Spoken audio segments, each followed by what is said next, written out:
A constitution's not just a piece of paper or any political document.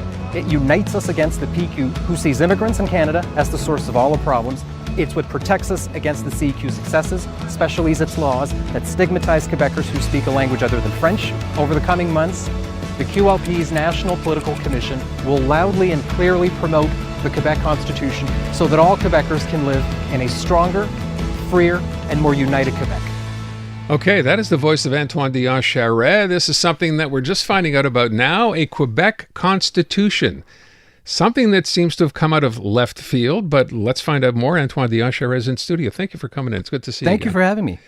So we talked about this earlier on, and a lot of people wondering when I asked, our listeners what they thought, thinking, what is this? Why do we need this? Is this really going to change anything? So you're a driving force behind this. Yep. Explain why do you think this is something that, will basically make the Quebec Liberals actually stand out a little bit? And I that part about you referred to the PQ, you referred to immigrants, you referred to the CAC and language policies. Why do you need a constitution? What does that change? What does that do? We believe it's a unifying project, and that's something that's very important. But if I can, to preface that, this is something the Liberals have been talking about since 1968. And we've never come to the point where we've debated it, adopted it as policy platform, but it's been spoken about. So there's been debates about it, and we think the timing is right. So why are we proposing a Quebec Constitution? Well, one, we last year the party handed a report, the Committee for the Revival of the QLP, and among the recommendations within that report was a Quebec Constitution. And what we're proposing is Quebec doesn't have a fundamental law that says what our values are, what we stand for, and how we want to define our role within Canada. But we also made the case that a Quebec Constitution was an opportunity to entrench the rights of the Anglophone community, specifically with regards to services in education and healthcare as well. And we think this is a great opportunity for the community to go on the offensive, to rally around a common project that entrenches their right instead of having the CEQ or the PQ throw stuff at them, ignore them, or sometimes stigmatize them. And I think there's a great opportunity for the community there. And I'm thinking in particular, I'm not just thinking about Bill 15 or Bill 23 school boards. I'm thinking about the directive in terms of regarding healthcare services, the absurd directive that the government of Quebec published, and the fact that on the one hand, the government says, the Minister of Health or Roberge says, well, we're not intervening, and of course you can have access to English services. But on the other hand, they're publishing an incomprehensible document where it's not so clear whether frontline services, administrative services, will be given in English. So clarity. We want clarity. We want a law that says who we are, clarity, coherence, and protect rights and freedoms. So you mentioned the Constitution has been discussed for the last 50 years, and you're right. And of course, we walked away in 1982. It came up with Philip Couillard in 2017. But the problem, it seems to me, Antoine, it seems to be a non-starter.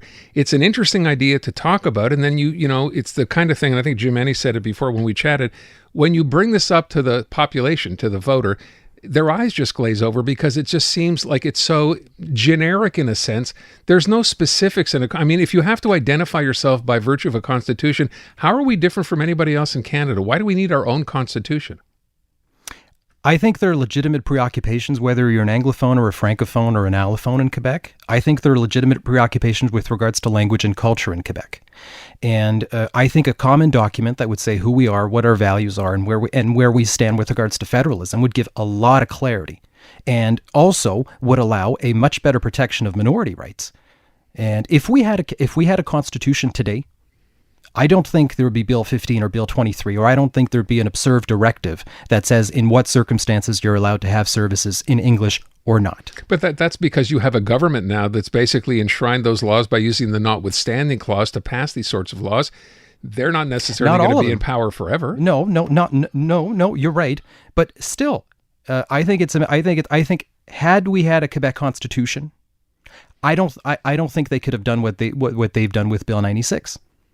And had we had a Quebec Constitution, I don't think we would have had the same debate when it comes to tuition fees for Anglophone universities. I mean, it's incredible that you would have a government that tries to make the case falsely that universities that English-speaking universities are contributing to the Anglicization of Montreal or Quebec. As far as I'm concerned, Bishop's University is in the Eastern Townships.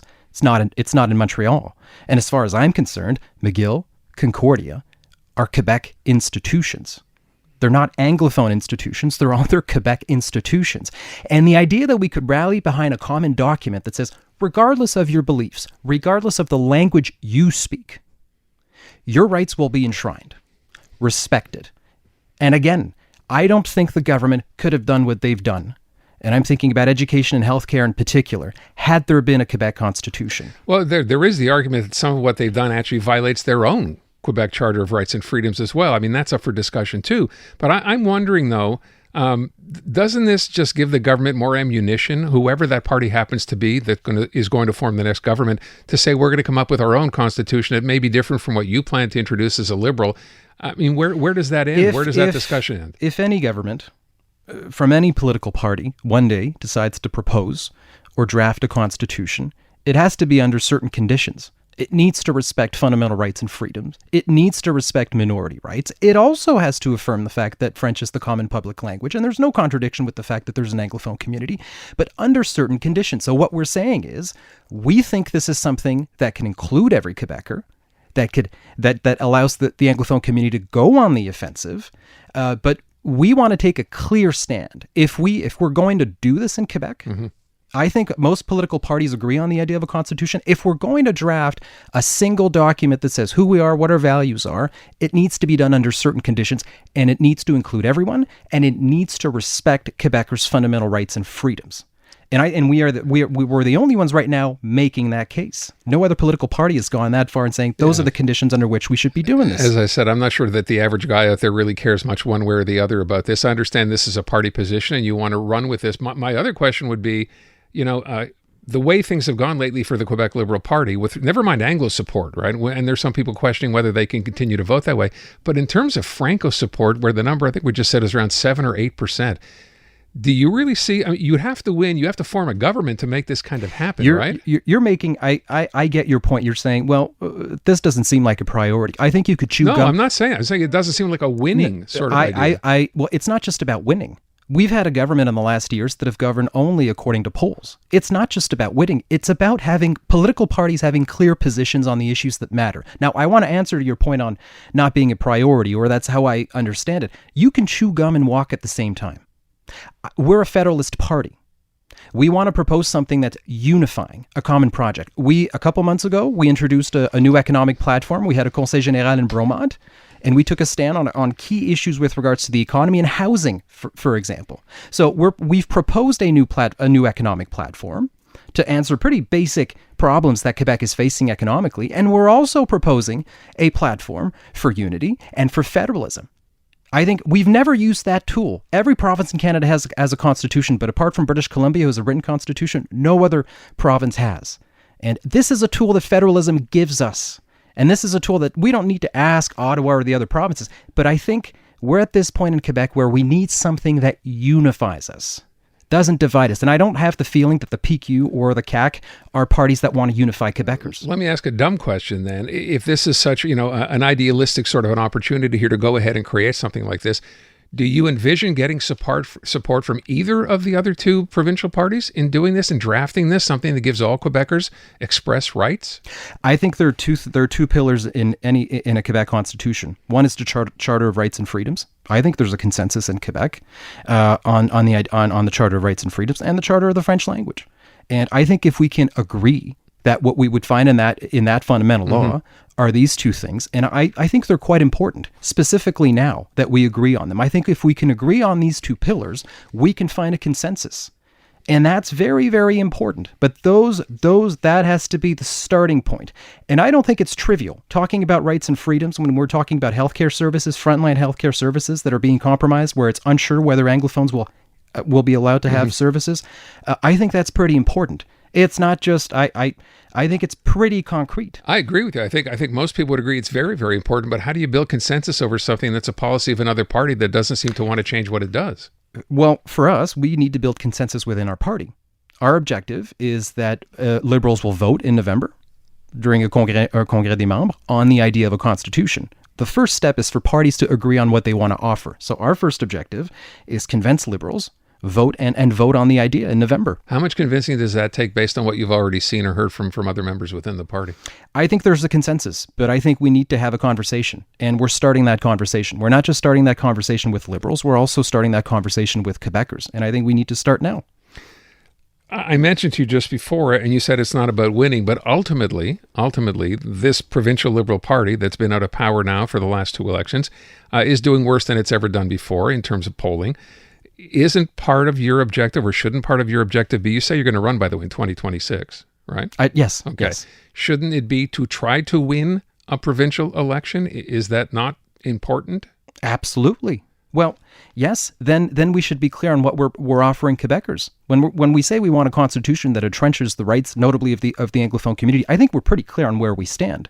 And I think if there's one party that the community can trust, and I know we've had to rebuild trust, and we're still rebuilding trust, I think if there's one political party that the Anglophone community can trust, is the QLP. But you're asking, we've had one of the worst defeats in our history, the worst defeat in our history. There's one simple thing that I think a lot of voters told us.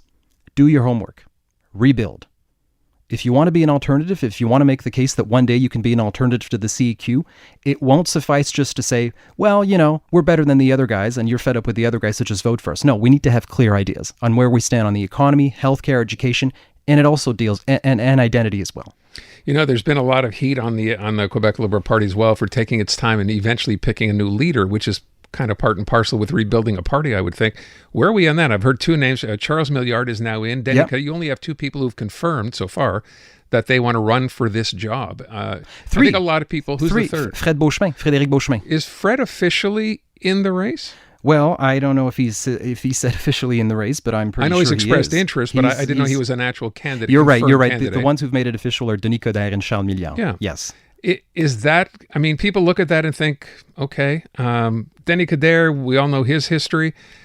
Maybe a lot of people don't know who Charles Milliard is beyond the Quebec Chamber of Commerce job that he had. Is that a mistake that the Liberals made in waiting this long to try to get this going or not?